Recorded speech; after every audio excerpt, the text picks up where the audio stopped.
Okay, सो factor affecting हमें समझ में आ गया, फैक्टर अफेक्टिंग और seepage loss. So next is the design of canal. Design of canal के लिए क्या क्या हमें थ्योरी आए हैं, क्या क्या हमें पढ़ना है, ये हम लोग देखते हैं। So next topic is the design of canal.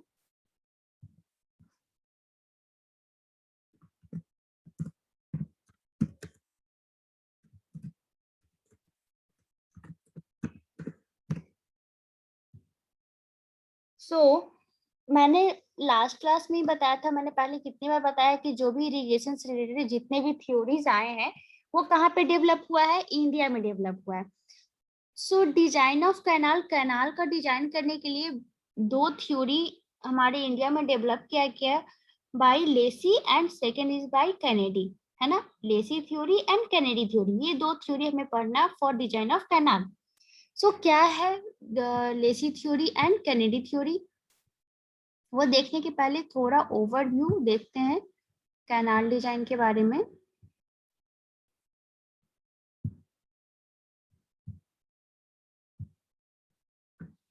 Okay, सो जो हमारा इंडिया का जो लैंड है, जो भी इरिगेटेड लैंड है, वो जनरली इंडो गंगेटिक प्लेन से सराउंडेड है ना। और इसी लैंड पे सबसे ज्यादा क्या होता है, इरिगेशन होता है। जो भी गंगेटिक प्लेन है, गंगा के किनारे जो भी प्लेन है, उसी एरिया में सबसे ज्यादा क्या होता है, ये हमारा एग्रीकल्चर लैंड सबसे ज्यादा वही है। तो इरिगेशन का भी सबसे ज्यादा यूज इसी प्लेन में होता है। ठीक है, तो डिजाइन ऑफ कैनाल पढ़ने से पहले हमें थोड़ा पढ़ना है रिजाइम चैनल के बारे में। What is the regime channel? Regime means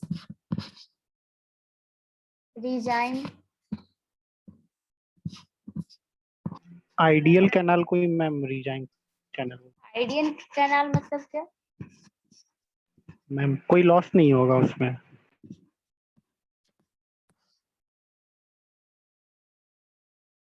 okay, और कुछ बता सकते हो?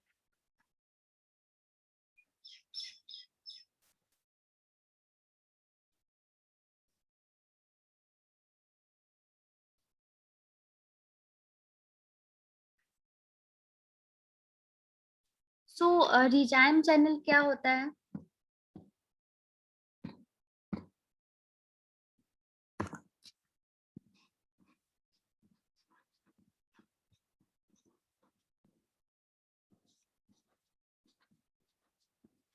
डिजाइन चैनल, और इसी के बेस पे हमें क्या पढ़ना है, डिजाइन ऑफ कैनाल पढ़ना है।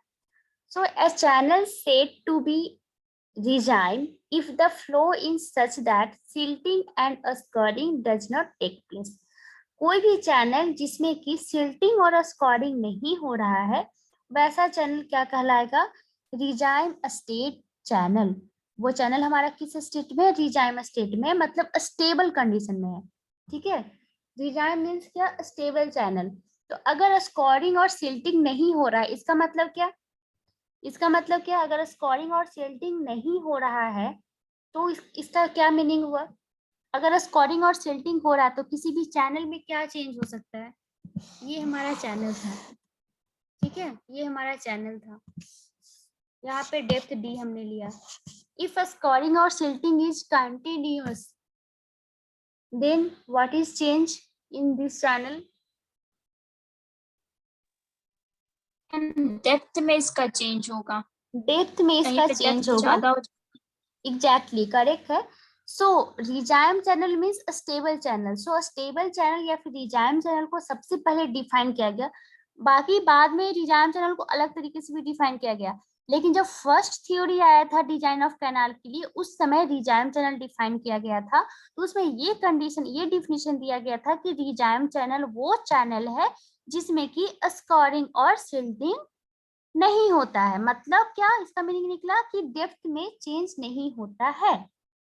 ठीक है, डेप्थ में चेंज नहीं होता है, इसका सिंपल मीनिंग है। बस इसको डिफाइन कैसे किया गया, a channel is said to be a state of regime if the flow is such that there is no silting and scouring take place. Clear है? Such state of channel cannot be attained practically in natural channel but can be attained in artificial channel if designed properly.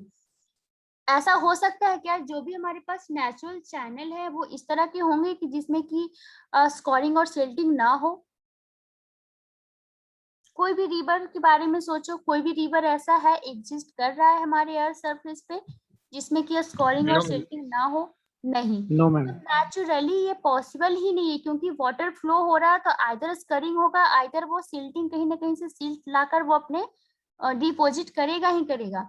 सो ये possible नहीं था, but ये ideal condition माना गया for canal designing, है ना। Ideal condition में एक स्टेबल चैनल के बारे में सोचा गया, है ना। एक स्टेबल चैनल के बारे में सोचा गया कि स्टेबल चैनल के बारे में सोच के डिजाइन किया गया। वो स्टेबल चैनल का कंडीशन क्या था कि स्करिंग और सिल्टिंग नहीं होना चाहिए। स्करिंग और सिल्टिंग नहीं होगा मतलब कि डेप्थ में चेंज नहीं होगा, फ्लो कुछ इस तरह से उसमें प्रोवाइड किया जाएगा। फ्लो को कुछ ऐसा माना गया कि उस फ्लो में, उस स्पीड के फ्लो में स्करिंग और सिल्टिंग ना हो। क्लियर है? बट प्रैक्टिकली ये नेचुरली एग्जिस्ट नहीं करता है, बट हम लोग कंसिडर करते हैं फॉर डिजाइन पर्पस। ठीक है, जो भी आर्टिफिशियल चैनल है डिजाइन करते हैं, अगर प्रॉपरली डिजाइन किया गया है तो ही ऐसा पॉसिबल है, वरना ये आर्टिफिशियल चैनल में भी जो हम लोग कैनाल बनाते हैं, canal is what? Canal is artificial channel. So artificial channel में भी ऐसा पॉसिबल ना नहीं के बराबर होता है कि उसमें स्कोरिंग और सिल्टिंग ना हो। बट अगर बहुत ही प्रॉपरली स्किल्ड इंजीनियर के थ्रू अगर डिजाइन किया गया है, in that case it may be possible कि वो हमारा चैनल कैसा हो, डिजाइन हो। क्लियर है? बट तो वाटर तो सीट कहीं ना कहीं से तो लेके आएगा ही। एग्जैक्टली लेके आएगा। तो इसलिए तो जब हम लोग कैनाल डिजाइन करते हैं तो डिफरेंट टाइप्स ऑफ वर्क करते हैं, जैसे कि कैनाल रेगुलेशन वर्क करते हैं ताकि सिल्ट का डिपोजिशन ना हो। जो सोर्स ऑफ वाटर आ रहा है वो कैनाल रेगुलेशन, जो रेगुलेटरी लगाते हैं ना कैनाल हेड पे, उस रेगुलेटर के थ्रू ही सिल्ट पहले ही क्या जाता है, आइदर एक्सक्लूड हो जाता है, आइदर इजेक्ट हो जाता है। ये सब हमें आगे फर्दर पढ़ना है, बट ये मेरा एक कंडीशन था जिसके बेसिस पे हमने डिजाइन स्टार्ट किया। ठीक है, तो हमें दो थ्योरी मिला, Kennedy theory and Lacey theory. ठीक है, जो फर्स्ट थ्योरी आया that is the Kennedy theory. First theory हमारा कौन सा आया? Kennedy theory. तो कैनेडी थ्योरी क्या है देखते हैं। First theory for design of canal is Kennedy.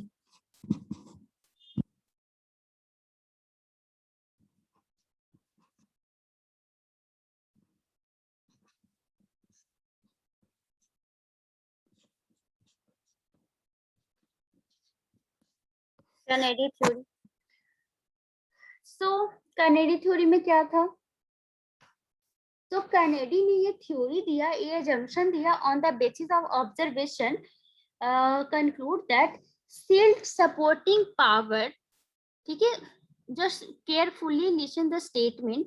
क्या कैनेडी का हमारा थ्योरी था? The silt supporting power in a channel cross section mainly depend upon generation of the eddies over the bed of the channel. Okay, जो भी हमारा silt का deposition होता है, क्या हो रहा है, कैनाल हमने बनाया, हमने कैनाल बनाया। ठीक है, कैनाल में वाटर कहाँ से आ रहा है? ये कोई रिवर था, ये कोई रिवर था, रिवर से हमारा इसमें वाटर आ रहा है। ठीक है, जब वाटर आ रहा है किसी स्पीड से तो क्या होगा? ईडीज का भी फॉर्मेशन होगा, है ना। ईडीज का भी फॉर्मेशन होगा। ईडीज क्या है? सबको पता है, फ्लूइड मैकेनिक्स सब पढ़ के आए हो। ईडीज की वजह से क्या क्या प्रॉब्लम्स हो सकती है ये भी इमेजिन भी कर सकते हो, बाकी पढ़ के भी आए होगे। सो कैनेडी का जो थ्योरी था दैट इज कि silt supporting power in a channel cross section mainly depends upon generation of the eddies over the bed of the channel rising to the surface. तो कैनेडी ने क्या बोला कि जो भी मेरा वाटर आ रहा है, वाटर जब कैनाल में इंटर कर रहा है तो उसमें ईडीज का फॉर्मेशन हो रहा है, और ये जो ईडीज है क्या कर रहा है, ये वाटर में सिल्ट भी है। ठीक है, वाटर में सिल्ट भी है, सिल्ट फ्री वाटर नहीं है। तो जनरली क्या होता है कि चैनल के बेड पे ईडीज का फॉर्मेशन होता है। ठीक है, चैनल के बेड पे ईडीज का फॉर्मेशन होता है, और इसकी वजह से क्या होता है, एक फ्रिक्शन का जनरेशन होता है, ठीक है, एक फ्रिक्शन जनरेट करता है, EDs are generated due to friction, okay. The vertical component of these EDs dry to keep sediment in suspension, और ये EDs क्या करता है, जो भी मेरा सिल्ट है ना उसको सस्पेंशन में रखने की कोशिश करता है। बहुत लोग अभी एडमिट हो रहे हैं जब क्लास एंड होने पे है तो। सो सिल्ट हमारा क्या रहता है, इन सस्पेंशन रहता है ईडीज के साथ। जो ईडी जिसमें फॉर्म हुआ है ड्यू टू फ्रिक्शन, उस ईडीज के साथ हमारा सिल्ट क्या है, सस्पेंशन में है, okay, in vertical direction. Soil if velocity is sufficient to generate the eddies so as to keep this soil in suspension, तो हमें क्या करना है, हमारा जो थ्योरी किस पे बेस्ड था, हमारा थ्योरी बेस्ड था रिजाइम चैनल पे, रिजाइम चैनल पे। और रिजाइम चैनल क्या था, free from silting and scouring. But जब भी कैनाल में वाटर आ रहा है सोर्स से, तो क्या हो जाएगा, सिल्ट रहेगा ही, और वाटर जब फ्लो करेगा तो स्कोरिंग होगा ही। तो ये थ्योरी वैलिड नहीं था। तो इस थ्योरी के अकॉर्डिंगली कैनेडी ने क्या थ्योरी दिया कि जो ईडीज का फॉर्मेशन हो रहा है वो ड्यू टू फ्रिक्शन हो रहा है, और कहाँ पे हो रहा है, cross section and bed of the canal, cross section पे and bed of the canal पे ईडीज का फॉर्मेशन हो रहा है। और साथ ही साथ जो भी सिल्ट है वो ईडीज की वजह से क्या हो रहा है, इन सस्पेंशन में रह जा रहा है ना, मतलब ये सेटल नहीं हो रहा है। मतलब क्या, सिल्ट को इन्होंने सेटल नहीं करवाया, ठीक है, सिल्ट को इन्होंने कैनेडी ने सेटल नहीं करवाया अपने स्टेटमेंट के थ्रू, तो उनका ये स्टेटमेंट करेक्ट हो गया, free from silting, okay, free from silting correct हो गया ना। साथ ही साथ ये भी बोला कि ईडीज का फॉर्मेशन कुछ ऐसा हो रहा है कि वो स्कोरिंग भी ना कर रहा हो, ठीक है, ईडीज का फॉर्मेशन कुछ ऐसा जगह पे हो रहा है कि वो स्कोरिंग भी ना कर रहा हो। तो उनका जो रिजाइम चैनल का कंसेप्ट था उन्होंने क्लियर कर दिया कि हमने जो रिजाइम चैनल कंसीडर किया था सिल्टिंग एंड स्कोरिंग फ्री, तो हमने क्या बोला स्टेटमेंट, मतलब कैनेडी ने क्या स्टेटमेंट बोला कि ईडीज का फॉर्मेशन हो रहा है, सिल्ट भी इंटर कर रहा है, बट सिल्ट हमारा इन सस्पेंशन है, मतलब सेटल नहीं हो रहा है, सेटल नहीं हो रहा है तो फ्री फ्रॉम सिल्टिंग हो गया। साथ ही साथ ईडीज का फॉर्मेशन ऐसे जगहों पे हो रहा है कि स्कोरिंग ना हो पाए, ठीक है, तो उस कंडीशन में इनका ये स्टेटमेंट भी करेक्ट हो गया, मतलब इन्होंने रिजाइम चैनल को डिफाइन कर दिया अपने थ्योरी के बेसिस पे, बट एक्चुअल में ऐसा नहीं था। और इन्होंने क्या रिलेशन दिया, इन्होंने रिलेशन दिया अकॉर्डिंग टू दिस थ्योरी, इन्होंने वेलोसिटी का रिलेशन दिया v not equal to c1 y c2 हमारा बाई के पावर में है, ठीक है, this is the equation of velocity given by Kennedy. So what is the C1 C2? C1 and C2 is the constant depend on types of silt. C1 C2 क्या था, constant उन्होंने consider किया जो कि किस पे डिपेंड कर रहा था, सिल्ट पे। और इन्होंने जो डिजाइन किया था for a particular condition, for a particular area, ये इंडिया के हर एक एरिया में वैलिड नहीं था, ठीक है, ये इंडिया के हर एक एरिया के लिए वैलिड नहीं था।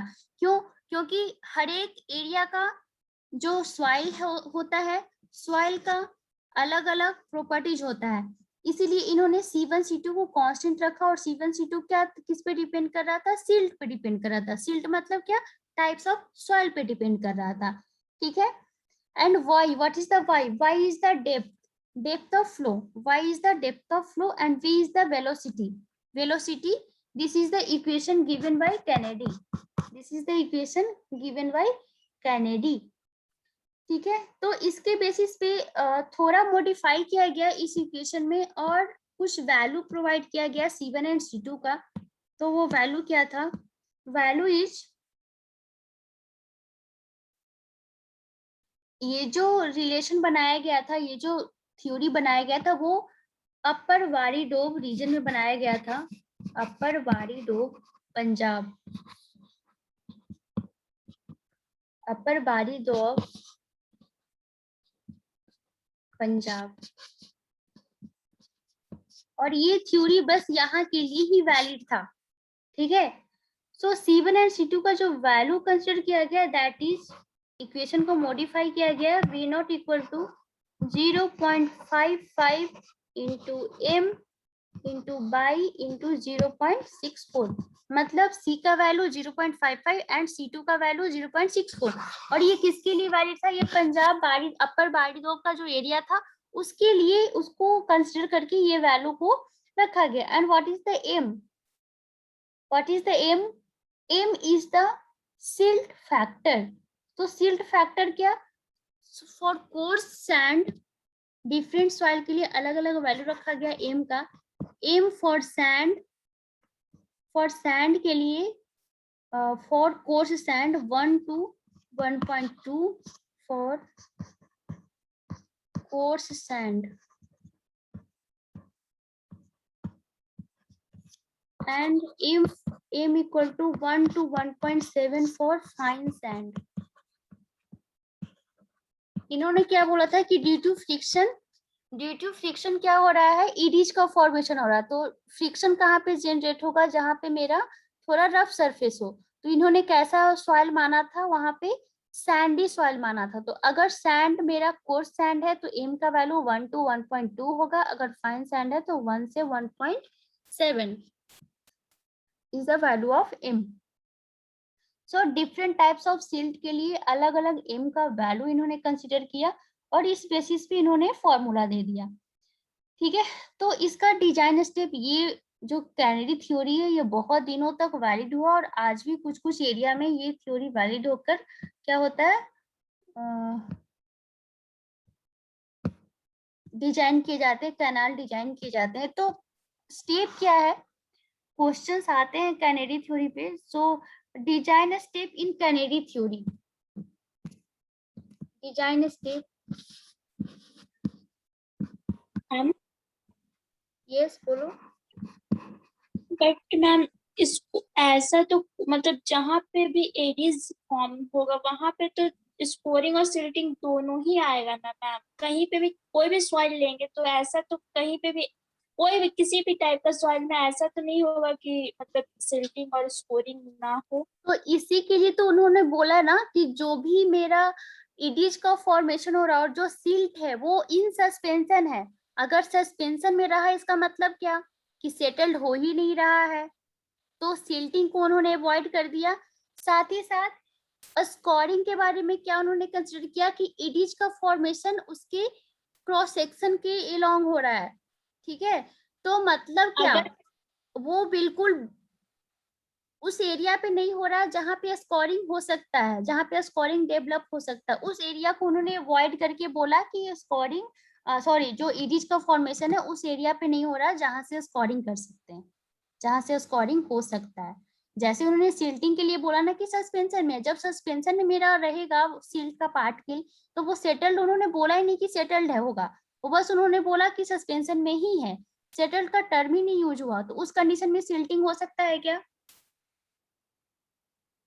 हम सिल्टिंग वेलोसिटी अगर हाई अमाउंट पे रखेंगे तो सिल्टिंग नहीं होगा, बट मैम ऐसा तो नहीं होगा कि स्कोरिंग भी ना आए वहां पे। एग्जैक्टली, स्कोरिंग तो आए। इसीलिए तो एक मिनट, इसीलिए तो ये थ्योरी गलत है। आगे जाकर लेसिस थ्योरी आया जो कि इसके ही थ्योरी में मॉडिफिकेशन था, जो कि बहुत कुछ पॉइंट्स इसमें कंसिडर नहीं किया गया था। स्कोरिंग और सिल्टिंग तो होगा ही होगा, बट इन्होंने कंसिडर नहीं किया था।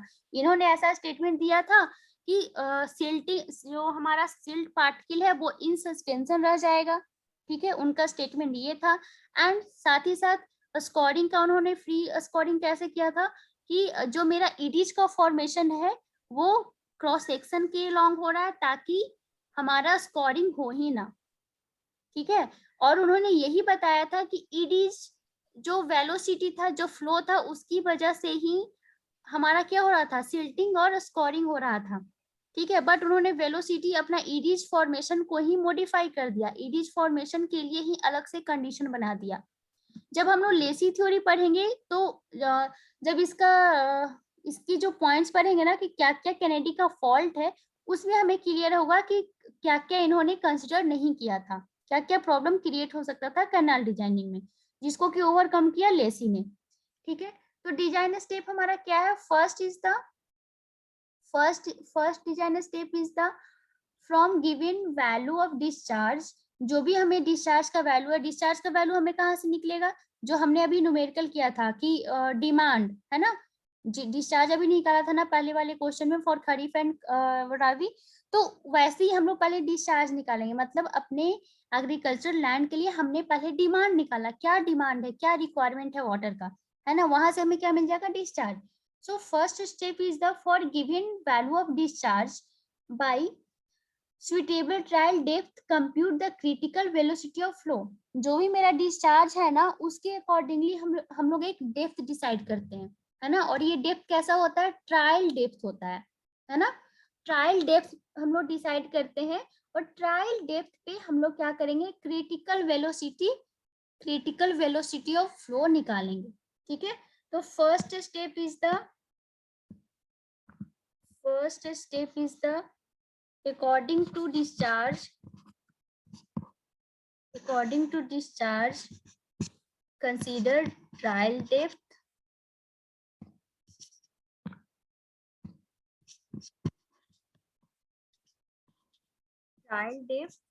and according to trial depth find critical velocity VC। This is the first step। और वेलोसिटी से हमें क्या रिलेशन मिल जाएगा? इन्होंने वेलोसिटी का ही रिलेशन दिया था, that is V0 equal to m C1 y C2 and C1 C2 क्या था? C1 equal to 0.55, C2 equal to 0.62। ठीक है, तो this is the trial condition. कोई भी मेरा थ्योरी परफेक्ट नहीं है, कोई भी थ्योरी मेरा परफेक्ट नहीं है फॉर डिजाइन ऑफ कैनाल। ठीक है, सेकेंड स्टेप हमारा था calculate cross section area of canal.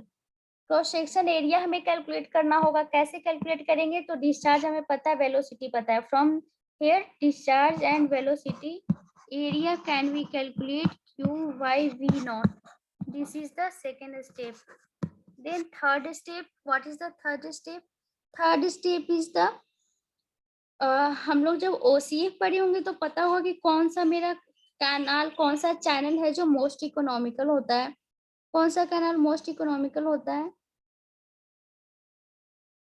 Most economical channel ट्रेजोइडियल होता है ना। क्या क्या कंडीशन होता है?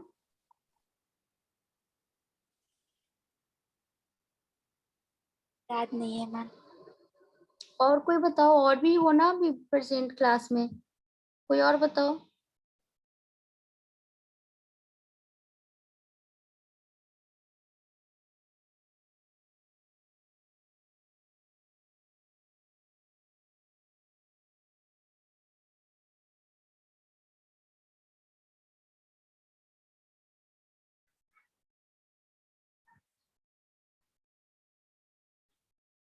और कोई बताओ क्या होता है?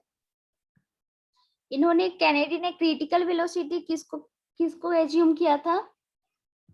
तो उन्होंने जो थ्योरी दिया था ना, थ्योरी में क्या था कि वेलोसिटी हम लोग ऐसा मेंटेन करते हैं कि जो एडीज का फॉर्मेशन हो उस फॉर्मेशन में सिल्ट मेरा सस्पेंशन में रहे, साथ ही साथ एडीज का फॉर्मेशन कहाँ पे होगा? ओवर द बेड, है ना, बेड पे नहीं और साइड में नहीं, ओवर द बेड। तो ऑलरेडी वेलोसिटी फ्लो कर रहा है, मतलब जो एडीज आ रहा है, एडीज की वजह से स्कोरिंग हो सकता था, लेकिन उन्होंने पहले ही बोल दिया कि जो एडीज होगा वो कहाँ होगा? Over the bed, and silt क्या होगा? इन सस्पेंशन ही रहेगा। तो जिस वेलोसिटी पे ये कंसीडर उन्होंने जिस वेलोसिटी पे ये कंडीशन उन्होंने कंसीडर किया था, वो वेलोसिटी हमारा क्या कहलाएगा? क्रिटिकल वेलोसिटी, जो कि हमें कहाँ से मिलेगा? इस ट्रायल डेप्थ मेथड से ये क्रिटिकल वेलोसिटी हम लोग कैलकुलेट करते हैं।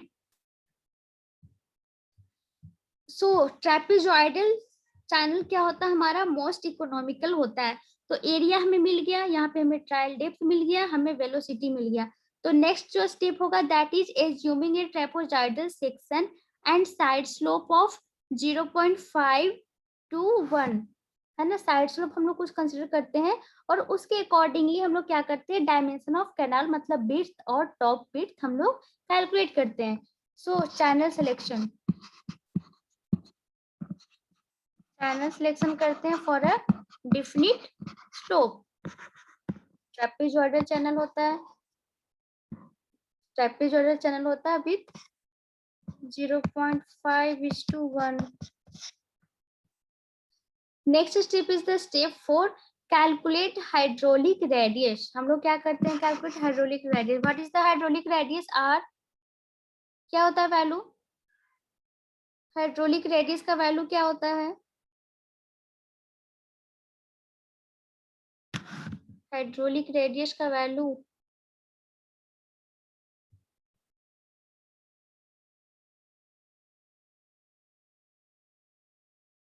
क्या होता है, हाइड्रोलिक रेडियस ओसीए पढ़े हो ना तुम लोग, R equal to what, fluid mechanics भी पढ़े हो कि उसमें भी होगा, what is R, cross sectional area by wetted perimeter. Cross sectional area by wetted perimeter, A by P। Okay, this is the hydraulic radius. तो हम लोग नेक्स्ट स्टेप में क्या करते हैं, फोर्थ स्टेप में हाइड्रोलिक रेडियस कैलकुलेट करते हैं। Next step, calculate actual velocity of flow by using Chezy equation. Next step हमारा क्या है, यहाँ पे हमारा कौन सा वेलोसिटी था, critical velocity on the basis of trial depth. अब इसके बेसिस पे हम लोग क्या कैलकुलेट करते हैं, एक्चुअल वेलोसिटी कितना होगा on the basis of चेजी equation. What is Chezy equation, चेजी equation क्या है, चेजी एंड मैनिक्स पढ़े होगे, क्या होता है चेजी इक्वेशन फॉर वेलोसिटी का फॉर्मूला क्या होता है,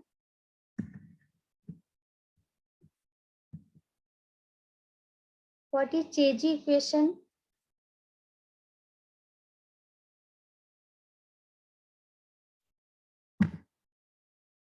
सिविल इंजीनियरिंग कर रहे हो, ये सब याद नहीं रखोगे तो कैसे काम चलेगा। C√RS कहीं पढ़े हो, V इक्वल टू C√RS। कितने सारे ऑब्जेक्टिव क्वेश्चंस आते हैं हर एक कॉम्पिटिटिव एग्जाम में, either fluid mechanics, either OCF, either this chapter canal designing. कभी बनाकर तो देखो कोई कॉम्पिटिटिव एग्जाम का ऑब्जेक्टिव क्वेश्चन, जो भी ऑब्जेक्टिव क्वेश्चन बुकलेट है तुम्हारे पास वो ट्राई करो, 2-3 न्यूमेरिकल तो रहेंगे ही इस फॉर्मूला पे। तो इस फॉर्मूला से हम लोग क्या कैलकुलेट करते हैं, एक्चुअल वेलोसिटी, है ना, एक्चुअल वेलोसिटी। तो अभी हमें ये कंप्लीट 5 स्टेप में डिजाइन का प्रोसेस कैलकुलेट हो गया। नेक्स्ट स्टेप पे हम लोग क्या करते हैं, और साथ ही साथ जो भी चेजी इक्वेशन जो सी का वैल्यू है, सी का वैल्यू एक लेंदी फॉर्मूला तुम लोग को बुक में प्रोवाइड होगा, एक लेंदी सा फॉर्मूला है सी का 1/n plus 1/n plus 23 plus 0.015 ऐसे करके कुछ लेंदी सा एक रिलेशन है, ठीक है। नेक्स्ट स्टेप हमारा क्या है कि अगर जो वेलोसिटी हमने कैलकुलेट किया वो क्रिटिकल वेलोसिटी के इक्वल है ना, VC equal to V, actual velocity equal to critical velocity, then design is correct. If both velocity is not equal then we have to change depth. हमें क्या करना होगा, हमारा ट्रायल पोर्शन क्या था, डेप्थ था ना, तो हमें क्या करना होगा, डेप्थ को चेंज करना होगा, ठीक है।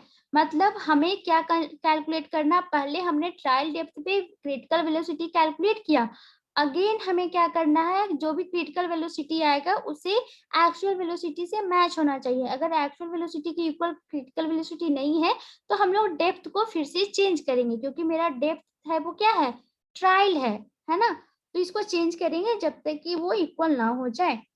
तो इस बेसिस पे हम लोग कैनेडी थ्योरी को कंप्लीट करते हैं।